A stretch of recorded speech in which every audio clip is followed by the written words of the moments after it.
Hey, good afternoon. I know I titled my devotion Rising with Jesus, but time is way off here. We're 4 hours younger in every day in Maui, and I'm here for a couple more days after this one. And still doing morning devotions, but they're not going to sync up with your day. So I'm glad it's going to be recorded and you can listen to it anytime that you would like. Today's devotion is from Galatians chapter 6, verse 14. Just a real quick review. The Apostle Paul wrote the Galatians after he had started a church there in their region. Galatia was a small region inside of modern day Turkey. And on his first missionary journey, places like Lystra and Derbe, you can find the story in the book of Acts.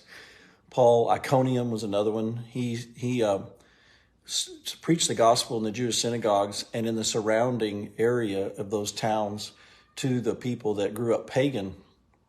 And he told them Jesus Christ had come to save them from the judgment they had brought on themselves by being sinners, and that Jesus had saved the world. And they came to faith, and their lives were filled with love and peace from God. And they were a body of believers pulled out of all these different people groups and made a group of their own. Behind Paul came, when Paul was there for just a short time and left, behind him came Jewish teachers, itinerant preacher types that said Paul's good news was actually not all of what God wanted, that he wanted them to become Jews also if they were once Gentiles. They had to get circumcised if they were men. They had to eat the kosher diet and observe the Jewish holy days. And then put thou that on top of Jesus and you'll be saved. Paul, when he found out, was so frightened for them, and his fear and anger come out in the first few verses of his letter when he says, "Oh, foolish Galatians." No letter in the New Testament from the Apostle Paul, and there are 13 of them. No letter starts that way except Galatians. He says some other pretty sharp things in the letter, but now our verse for today's devotion comes at the very end of the letter. And if you look at first at chapter 2, verse 20, and then look at this verse, chapter 6, verse 14, you'll understand some more of what Paul is saying. He says, "May I never boast of anything except the cross of our Lord Jesus Christ, through which the world has been crucified to me, and I to the life of the world." Think about that. The world has been crucified to me through the cross of Christ, and I to the life of the world. For the Apostle Paul, who learned that his value came from Christ's blood shed on that cross for him, whose value came from the redemption that he received through Christ and that he was included in the family of God, whose mission in life came from that same cross, that his whole mission in life was to give other people the same eternal freedom and freedom from their circumstances and emotions by giving them the gospel. Everything hinged around the cross of Christ.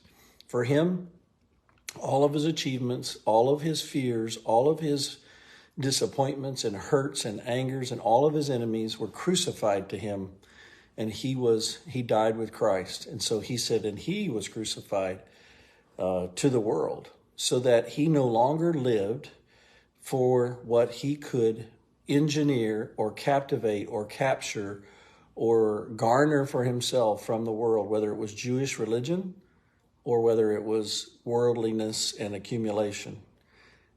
It wasn't even accumulating memories and experiences. It was simply living free, that he was a child of God. He was eternally destined to be in heaven, and he was forgiven of all of his sins, which would otherwise keep him out of that.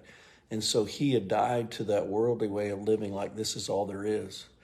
What a beautiful message of peace. In fact, a couple verses later, he says, "Let peace and mercy be upon everyone who follows this rule."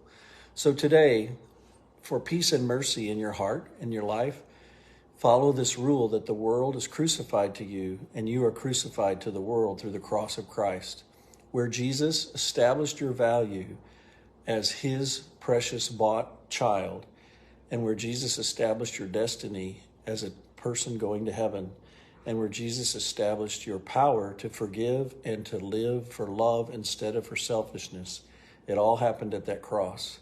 and let that cross crucify all of your angst and all of your worries and all of your ambitions, and let you be crucified to the world and live outside of your circumstances. That's what I get from it. That's what I'm going to strive for today in Galatians chapter 6. I know I'm going to be happier, and I know in as much as I walk by faith, God will be happy with me too. Remember, crucified through the cross of Christ, the world is crucified to us, and we are crucified to the world. Hey, I'm going to go out and enjoy that beach at Maui. Why don't you get outside and enjoy nature wherever you are too?